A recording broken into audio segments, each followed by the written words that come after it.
찬미 예수님, 오늘은 7월 29일 성녀 마르타 기념일입니다. 독서와 복음 말씀 봉독하도록 하겠습니다. 성부와 성자와 성령의 이름으로 아멘. 제1 독서입니다.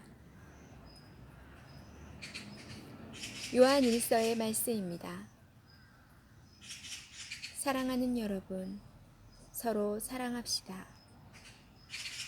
사랑은 하느님에게서 오는 것이기 때문입니다. 사랑하는 이는 모두 하느님에게서 태어났으며 하느님을 압니다. 사랑하지 않는 사람은 하느님을 알지 못합니다. 하느님은 사랑이시기 때문입니다. 하느님의 사랑은 우리에게 이렇게 나타났습니다. 곧 하느님께서 당신의 외아드님을 세상에 보내시어 우리가 그분을 통하여 살게 해주셨습니다. 그 사랑은 이렇습니다. 우리가 하느님을 사랑한 것이 아니라 그분께서 우리를 사랑하시어 당신의 아드님을 우리 죄를 위한 속죄 제물로 보내주신 것입니다. 사랑하는 여러분, 하느님께서 우리를 이렇게 사랑하셨으니 우리도 서로 사랑해야 합니다. 지금까지 하느님을 본 사람은 없습니다. 그러나 우리가 서로 사랑하면 하느님께서 우리 안에 머무르시고 그분 사랑이 우리에게서 완성됩니다. 하느님께서는 우리에게 당신의 영을 나누어 주셨습니다. 우리는 이 사실로 우리가 그분 안에 머무르고 그분께서 우리 안에 머무르신다는 것을 압니다. 그리고 우리는 아버지께서 아드님을 세상의 구원자로 보내신 것을 보았고 또 증언합니다. 누구든지 예수님께서 하느님의 아드님이심을 고백하면 하느님께서 그 사람 안에 머무르시고 그 사람도 하느님 안에 머무릅니다. 하느님께서 우리에게 베푸시는 사랑을 우리는 알게 되었고 또 믿게 되었습니다. 하느님은 사랑이십니다. 사랑 안에 머무르는 사람은 하느님 안에 머무르고 하느님께서도 그 사람 안에 머무르십니다. 주님의 말씀입니다. 하느님 감사합니다. 복음 말씀입니다. 요한이 전한 거룩한 복음입니다. 그때 많은 유다인이 마르타와 마리아를 그 오빠 일 때문에 위로하러 와 있었다.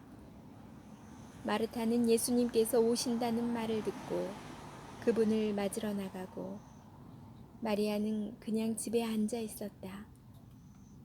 마르타가 예수님께 말하였다.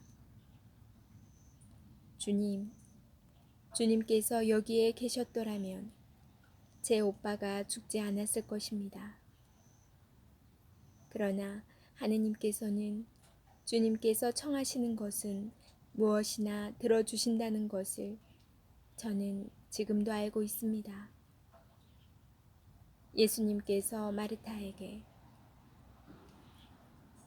내 오빠는 다시 살아날 것이다 하시니 마르타가 마지막 날 부활 때 오빠도 다시 살아나리라는 것을 알고 있습니다 하였다. 그러자 예수님께서 그에게 이르셨다. 나는 부활이요 생명이다. 나를 믿는 사람은 죽더라도 살고 또 살아서 나를 믿는 모든 사람은 영원히 죽지 않을 것이다. 너는 이것을 믿느냐? 마르타가 대답하였다. 예, 주님. 저는 주님께서 이 세상에 오시기로 되어 있는 메시아시며 하느님의 아드님이심을 믿습니다. 주님의 말씀입니다. 그리스도님 참미합니다. 잠시 묵상하겠습니다. 요한복음은 다른 복음보다 대화를 중요하게 보여줍니다.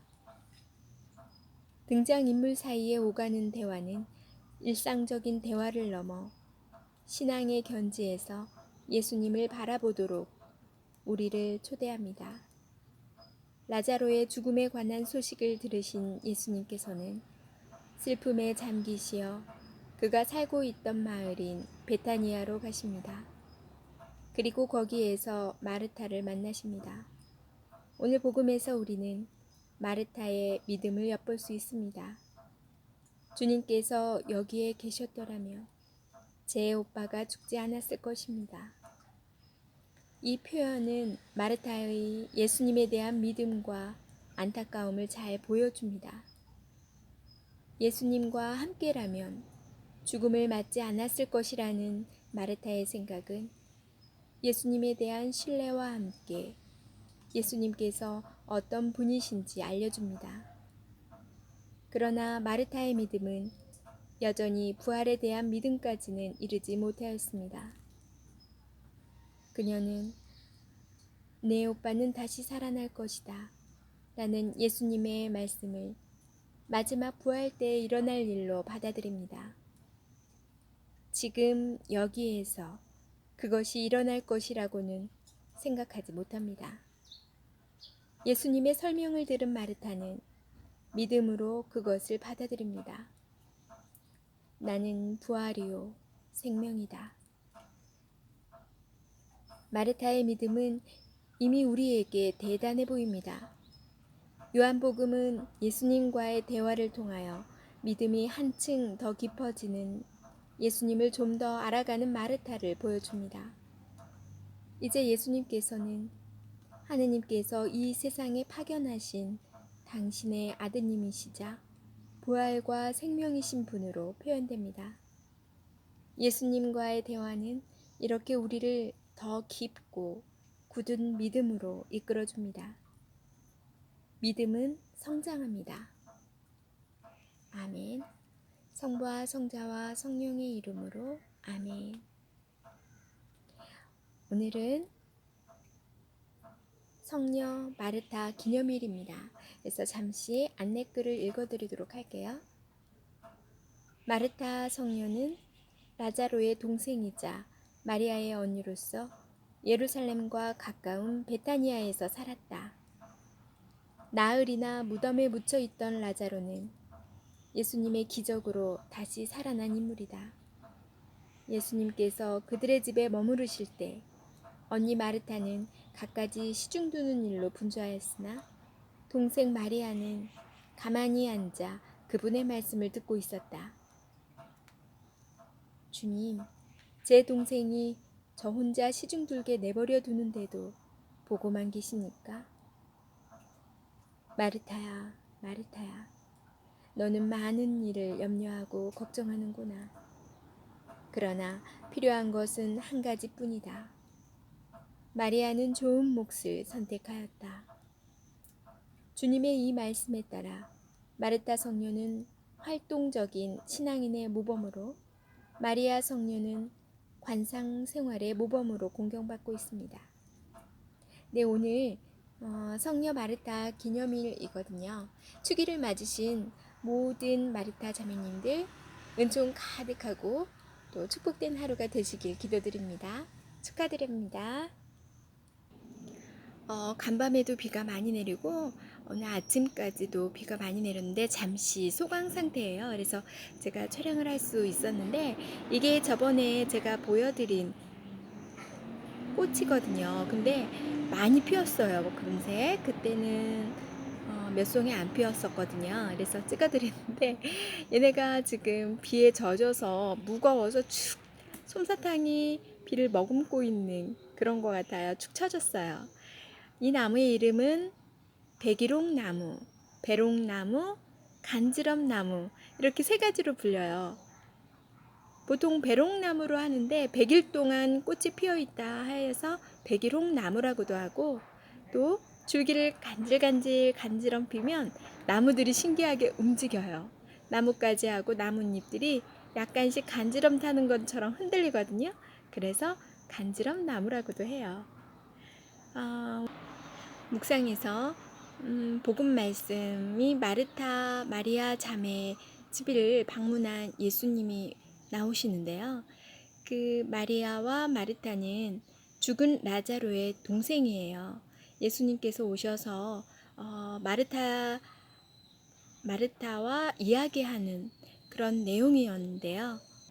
사실 이 말씀을 제가 잘 몰랐을 때는 마르타 언니가 좀 얄밉기도 했어요. 약간 예수님께 이르는 듯한 느낌? 제 아이들에게서 많이 보는 느낌이었거든요. 저 언니는 하는데 왜 쟤는 안 해? 나는 하는데 왜 동생은 안 해? 이렇게 아이들이 자주 이르는데 꼭 그 모습이 생각나서 자꾸 이르는 그런 마르타 언니로 좀 보여서 좀 얄미웠었거든요. 그런데 자세히 들여다보니 이 마르타가 예수님에 대한, 하느님에 대한 믿음이 굉장히 두텁다는 거 알게 되었어요.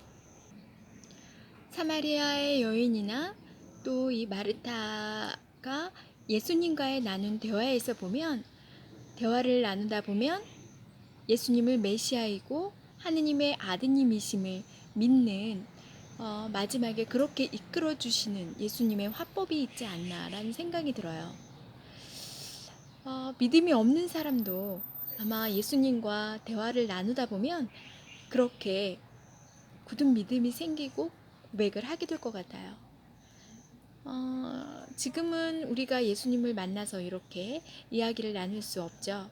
그렇다면 우리는 바로 예수님의 말씀이 들어있는 이 성경을 통해서 예수님과 꾸준히 대화하다 보면 이렇게 다른 여인들처럼, 다른 성녀들처럼 굳은 믿음이 생기고 예수님과 대화를 통해서 예수님이 하느님의 아드님, 구원자, 그리스도이심을 고백할 수 있는 그런 힘이 있는 게 바로 이 말씀이라고 생각이 들었어요. 오늘 하루도 주님 은총 가득하고 행복한 하루가 되시기를 기도드립니다. 전 내일 다시 만날게요.